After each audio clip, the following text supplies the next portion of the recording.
Estamos con la doctora Beatriz Mejía, que es candidata al Congreso, pero yo quiero aprovechar, independientemente de su condición de candidata del Congreso, la doctora Beatriz Mejía ha estado ayer en el TC y ha dado una ponencia y ha hecho una argumentación. Yo le pido, por favor, le explique a la gente por qué estuvo ayer usted ahí y después seguramente podremos hablar del tema congresal. Pero lo que hasta donde yo entiendo, con lo poco que sé de derecho, es que ayer hemos estado discutiendo los peruanos si es que ha habido o no un golpe de Estado. Doctora Mejía, ¿cómo está? Buenos días. ¿Qué tal, Philip? Gracias por la invitación. Qué importante lo que ha pasado ayer en el TC. Yo no comparto la misma opinión de que no sirve para nada el Tribunal Constitucional. Nos costó mucho esfuerzo que se aprobara la idea de crear una institución como el Tribunal Constitucional. Personalmente he trabajado en eso en la época de los 80 para que finalmente se creara este Tribunal Constitucional. Hice el primer reglamento funcional del tribunal a pedido del primer Tribunal Constitucional que tuvimos, que fue de Polendas, ¿no? Integrado por gente de primer nivel intelectual y moral, juristas. Y créeme que si algo he hecho en mi esfuerzo profesional es buscar que todo el contenido de los derechos humanos que se incorporaron a la Constitución del 79 y luego a la del 93 se hiciera vida, estuviera vigente en el país. Entonces, lo que hemos, capacitando jueces, fiscales, desde el Centro de Investigaciones de la Corte Suprema, la Academia de la Magistratura, pero todo este esfuerzo, ¿no es cierto?, veo que está pasando. Obviamente la gente que capacitamos en esas épocas ya no está, la gran mayoría no está en el sistema de justicia, algunos quedan, pero el problema es que no ha habido una escuela de formación de abogados, de fiscales, de jueces, de auxiliares de justicia, con una conciencia de la vigencia de lo que es la Constitución. Esto es lo que está ocasionando que en este momento tengamos abogados que argumentan, como ha argumentado el procurador del Poder Ejecutivo el día de ayer, ha argumentado por la mentira, o sea, una argumentación torcida, perversa, que dicen, bueno, acá lo que se pretende, dijo así, que por la cuestión competencial de la Comisión Permanente del Congreso, acá lo que se pretende es poner en cuestión la facultad del presidente de disolver el Congreso. Esto es una mentira. Nadie está cuestionando eso. A ver, cuando yo digo que no sirve para nada es porque yo le doy un criterio de utilidad. Con mi poco conocimiento jurídico, yo debo entender que la Defensoría del Pueblo debe defender al pueblo en cuanto a servicios públicos, derechos fundamentales, derechos humanos. Defender al pueblo. Pero la defensa es importante en la medida que sea oportuna y que sea eficiente. Para mí la Defensoría del Pueblo como institución no sirve para nada. Y en este caso particular, Walter Gutiérrez ha callado todo este tiempo para ir a hablar ayer en un foro de este tamaño. No salió de la calle, no pitió, no hizo nada. Ok, usted me dirá, no sirve. Para mí no sirve. Y el TC, hasta donde yo sé, sirve para defender ese tribunal constitucional. Y la parte elemental del andamiaje constitucional es la separación de poderes, la Constitución en sí y la interpretación de la misma. El presidente de la República ha hecho lo que se le da la gana y estos señores recién ayer comienzan a recibirlos ustedes. Y el señor Ramos, que ya adelantó opinión, dice que va a dirimir cuando regresen de vacaciones y de repente nos bendicen diciendo antes de las elecciones que ha habido golpe. O lo que es peor, después, es decir, ya con nuevo Congreso, con o sin Beatriz Mejía, nos pueden decir, sí hubo golpe, pero ya la próxima vez que no se haga. Por eso digo que lo que hemos visto ayer ha sido una farsa de parte de ellos, no de ustedes. Bueno, pero a ver, lo que pasa es que todo esto el preámbulo que te he hecho, ha afectado la vida moral de la nación. Que yo veo que efectivamente hay una serie de personas que tienen función judicial que no deberían estar pues haciendo declaraciones a la prensa respecto de temas que van a ser sometidos a su decisión jurisdiccional. Entonces, esto es muy grave, ¿no? A cada rato vemos al señor Domingo Pérez, al señor Rafael Vela, a veces a los jueces del Poder Judicial que dan declaraciones que no tienen por qué hacer, ¿no es cierto? Y en el caso del Tribunal Constitucional, sí, algunos han hecho declaraciones totalmente impertinentes porque se cruza con el tema de la autonomía y además la prohibición de no adelantar opinión respecto a una controversia, además de la importancia como la que está en este momento sometida al Tribunal Constitucional. Pero yo sí creo que hay gente muy valiosa en el Tribunal Constitucional, que lo que debe en este momento tomar conciencia es que no puede dejarse pues presionar políticamente, porque no es innegable la presión que ejerce el Poder Ejecutivo sobre los órganos judiciales. Yo una vez gané una acción de amparo, no con este TC, sino un TC anterior, y uno de los vocales, ¿sabe lo que hizo? Dejaron sin efecto la resolución que había salido a favor de una ministra en el servicio diplomático, y me dijo este señor, le digo, doctor, ¿cómo es posible que con una aclaración hayan dejado sin efecto el fondo de la resolución? Beatriz, tú no sabes que vino el ministro mismo a amenazarnos que nos iba a denunciar, pero si la resolución era conforme a ley, pero, perdón, ¿pero qué podíamos hacer? Entonces, acá hay una cosa real. El Poder Ejecutivo viene y presiona. ¿Con qué los presionó? Con que los iba a denunciar. No es que tuviera razón la denuncia, es que yo te denuncio por fastidiarte. A ver. Entonces, ese es el tema tan peligroso, que los jueces de todos los niveles están sujetos de alguna manera al poder político, y eso no podemos permitirlo. Hablemos de poderes económicos y poderes políticos y lo mal pensado que soy yo. Beatriz Merino sabe 1000 de derechos. Mejía. Perdón, Beatriz Mejía sabe 1000 de derechos, yo sé 1. Y 1 dividido entre 2. ¿El señor Graña Miró Quesada es el dueño del Grupo del Comercio de los mayoritarios? Sí, no. Ya no, ha vendido sus acciones y derechos en la Bolsa de Nueva York a George Soros. Todavía no lo ha vendido. Bueno, ha salido la noticia por todos los medios. La noticia puede salir por calles y plazas, sus acciones están en proceso de embargo, y además el paquete de su familia está en veremos y la vende a un grupo brasilero. El señor tiene un embargo que traer sus bienes, el señor está libre pese a coincidir a un presidente.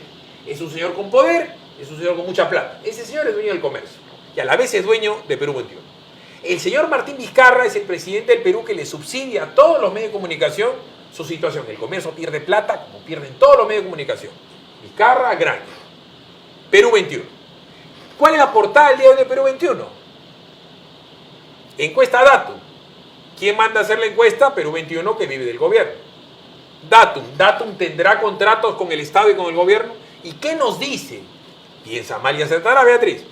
El 72% rechaza a este TC y salen toditos, todos estos señores, porque liberaron a Keiko y liberaron a Nadine Ollanta. Es decir, son malos, ya están cuestionados, como los Cuellos Blancos, como el CNM, como todo el Ministerio Público que quería reformar el presidente. ¿Usted cree que esto es coincidencia? No, eso está todo programado, financiado para desacreditar a las instituciones del Estado. O sea, este Tribunal Constitucional ha tenido la entereza moral de emitir resoluciones más allá de las personas que determinan lo que es constitucional. Lo que pasa es que el pueblo es manipulado por una prensa que tiene una intencionalidad manifiesta y como no saben de cuestiones legales, dicen, han liberado a Keiko, han liberado a Ollanta. Lo que pasa es que esas detenciones preventivas eran claramente arbitrarias. Vulneraban los principios elementales de la Administración de Justicia Penal, las garantías de la justicia penal. El 70% en desacuerdo que hayan liberado a Keiko. 70% que no conoce las garantías del sistema de justicia penal. 72% en contra de la liberación de Ollanta Humala y Nadine. ¿Tú no has visto las películas norteamericanas donde hay una organización criminal? Sabe perfectamente la policía quiénes son los responsables, pero no tienen las pruebas y no los pueden meter a la cárcel. Perdón. Y le preguntan a la gente, ¿cree usted que Vizcarra sabía de los aportes ilegales, los aportes a la campaña de Peronos por el Cambio? Sí, ha sido el jefe de campaña. Entonces, ya hay amenaza contra Vizcarra y amenaza contra el TC. ¿Quién hace esto? O sea, el TC ya comienza a ser malo. Estos señores, además, a Sardón, el señor José Domingo Pérez lo cita para ver los aportes de Keiko, hasta donde yo sé. Cuando a mí me citan para que yo sea testigo de un caso, me tienen que argumentar el por qué, porque si no, a mí mañana o a Beatriz Mejía también la pueden citar para que argumente o para que pregunte o para que responda de cualquier cosa. Yo voy, argumento y digo la verdad, que es la única forma que yo sé hablar. Esto tiene una finalidad, esto es presión, lo que acabamos de hablar. Quieren presionar al Tribunal Constitucional. Cuidado, cuidado. Si resuelven en contra del Poder Ejecutivo, cuidado, porque viene toda una avalancha. Eso es lo que están haciendo. ¿Qué pasa si resuelven en contra del Poder Ejecutivo el día 17 de enero? Hasta donde yo sé, lo que tendría que hacer el señor es revierte el Congreso, regresan todos estos malos, estos desgraciados, porque lo cerraste mal. Presidente, usted tiene que dar un paso al costado porque el Congreso legítimo del señor Olaichea, de hecho usted que ha cometido una infracción constitucional, se va usted a hacerse cargo de eso en una acusación constitucional, Se le ha suspendido la presidencia y la nueva presidenta del Perú, constitucionalmente, interina si quiere, pero constitucional, será Mecha Arauz. Ya renunció Mercedes Arauz. Pero no le han aceptado la renuncia. Tendría que reemplazarla a Olaechea. Perdón, pero no. Pero lo que le quiero decir, Beatriz, es que todo eso no va a pasar. Debería pasar. Y el presidente debería ser Olaechea. Bueno, pero yo te digo, el Tribunal Constitucional no tiene que resolver contra el señor Vizcarra, ni a favor del señor Olaechea o de la Comisión Permanente del Congreso. Lo que tiene que hacer el Tribunal Constitucional, y ellos lo tienen claro, es establecer acá si estos actos son válidos constitucionalmente o no, son nulos o no. Entonces, eso es lo que va a hacer el Tribunal Constitucional. Ahora, los efectos, es que ese es el fondo de su resolución. Acá lo que está en cuestión es, en realidad, como puntos controvertidos, es si el señor Vizcarra o el Poder Ejecutivo tiene facultades para intervenir en la ejecución de una facultad constitucional del Congreso. Que, por ejemplo, nombrar a los miembros del TC es una facultad que la Constitución le otorga al Congreso. ¿Puede el Poder Judicial o el Poder Ejecutivo venir y decir, hey, no lo vas a hacer como lo estás haciendo porque a mí no me parece? Y yo te intervengo, te presento un proyecto de ley o te meto una acción de amparo, en el caso del Poder Judicial, una resolución que te suspende el proceso. No se puede hacer eso. Entonces, ese es el primer punto controvertido. El segundo punto controvertido es que si para intervenir la ejecución de una facultad constitucional del Congreso, puede el Poder Ejecutivo presentar un proyecto de ley para atravesarlo con una disposición final que a ese procedimiento se le aplique esa ley. O sea, eso es totalmente absurdo, como pues. Esto de acá es algo tan abogadil y tan denso.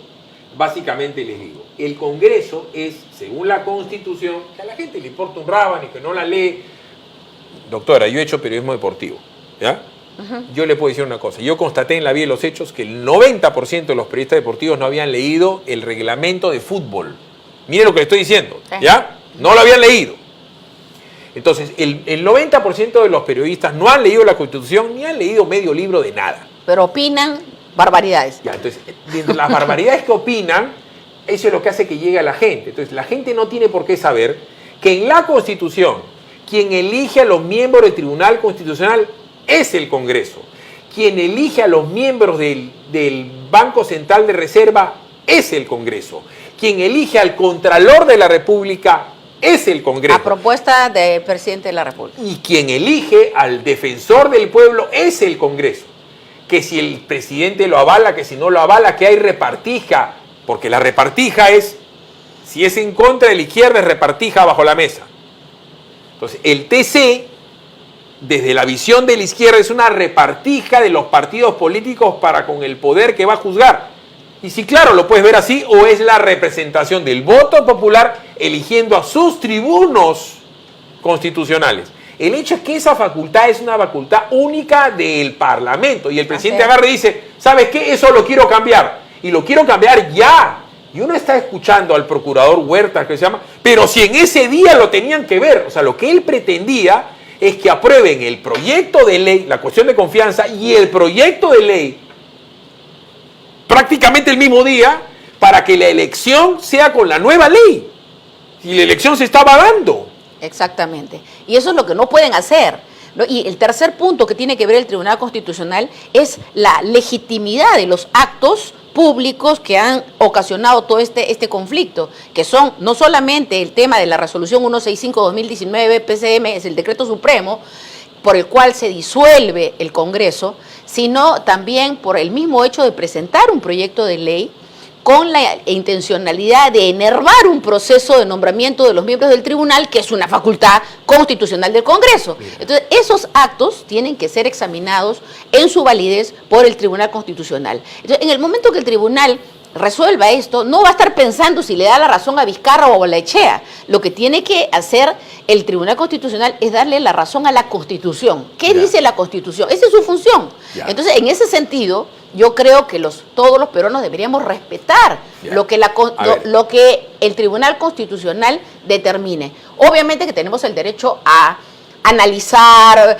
criticar, digamos, cuestionar o afirmar lo que salga en esa resolución, que es nuestro derecho ciudadano, está en la Constitución, pero que hay que esperar a que el Tribunal Constitucional emita una resolución en respeto de la nación, en respeto de la Constitución. Pero es algo hablando de que respeto, es nuestro pues, deber. A ver, doctora, póngase a pensar. Póngase que usted no llegue al Congreso.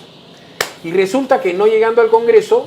Que es bastante alta la probabilidad después de mi informe el día de ayer. Por eso pero yo digo la verdad, correcto, aunque se caiga el techo. Correcto, aunque se caiga el techo. Pero digamos que cualquier cosa pasa, le pasa pues a Walter Gutiérrez una desgracia y hay que elegir un nuevo defensor del pueblo. Y por esas cosas sale el nombre de Beatriz Mejía.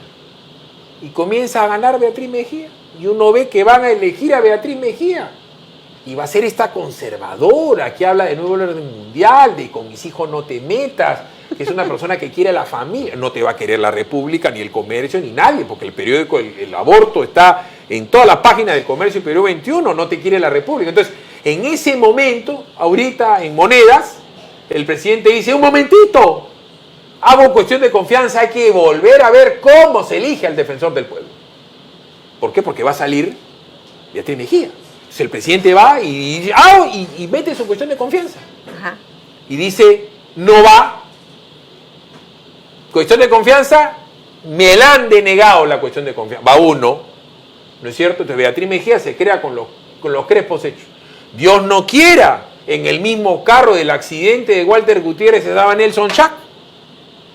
Y hay que elegir un nuevo Contralor de la República. Toco madera, sorry a la familia, porque creo que el ejemplo es en la teoría de los juegos, cuando uno estudia Derecho o cuando estudia Administración, te ponen esta teoría de los juegos, ¿no? Es decir, ¿qué pasa, no? Entonces, habría que elegir al nuevo Contralor. Y el presidente ahí sí tiene vela en ese entierro.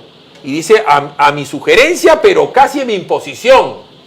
Bueno, pero ten en cuenta que ese último nombramiento de Chac fue un acuerdo con Keiko Fujimori. Pero, por supuesto. Entre Kuczynski y Keiko. Perdón, yo sé hasta en la casa de quién lo hicieron, porque esa persona me la ha contado a mí. Y esa es la misma persona que lleva a Marianela Ledesma a que le bese a la mano a Keiko y le dijo, así, Fujimori ha sido el mejor presidente de la historia del Perú. Yo amo a tu viejo, Marianela Ledesma. Cierro paréntesis. Entonces, por esas desgracias de la vida, el señor Chac ya no existe en esta tierra y hay que elegir a nuevo Contralor.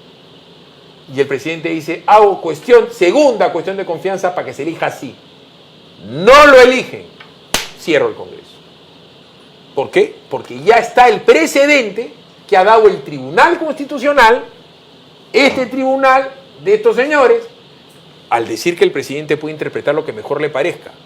Pero aún así, si le niegan dos cuestiones de confianza, cierra el futuro nuevo. Y lo cierra en Guam. Y eso es algo que, por ejemplo, dije ayer en el informe, ¿no?